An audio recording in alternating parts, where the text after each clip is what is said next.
News I-Team looks at the growing concern surrounding the resale of a product that is used many times a day by diabetics. Yeah, this is a lifeline, so to speak, and yet it has become a very quick way to earn some cash. Here's I-Team reporter Deborah Weiner.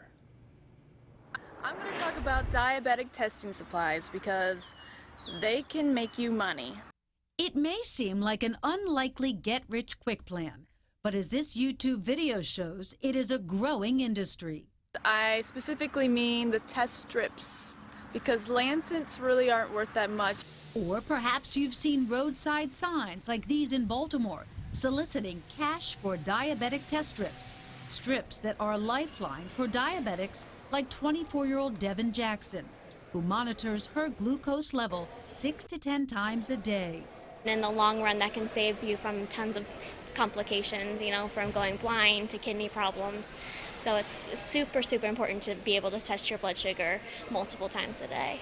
Despite that critical routine, people are selling their unused strips at storefronts like this one in Baltimore.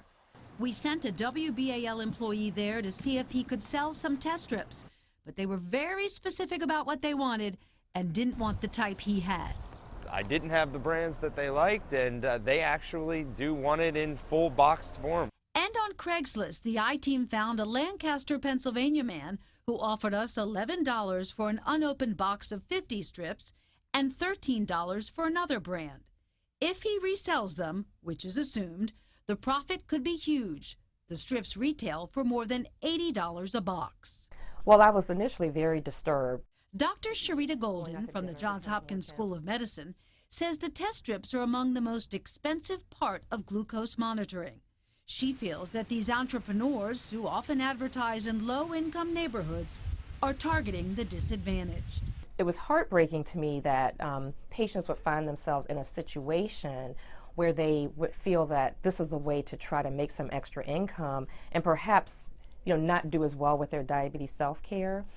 And then there's the question we had, is this legal? The answer is yes if you are buying the unused test strips. If you are selling them and they were paid for with Medicare or Medicaid, you are breaking the law.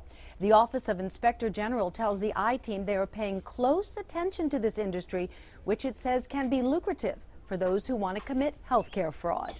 And perhaps as added incentive to sell test strips, some of the companies buying them claim they will donate a portion of their proceeds to groups like the American Diabetes Association, the Juvenile Diabetes Research Fund, and one even said they donate to a humane society in Nebraska.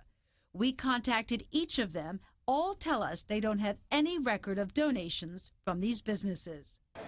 Devin Jackson, who has lived with diabetes nearly her whole life, finds the new industry built around test strips disturbing. Strips are very important to me. That's how I can stay healthy and, live a long, happy life having diabetes. But it seems in Baltimore, which has one of the highest populations of diabetics in the state, test strips have become an unusual commodity. For the 11 News I-Team, I'm Deborah Weiner.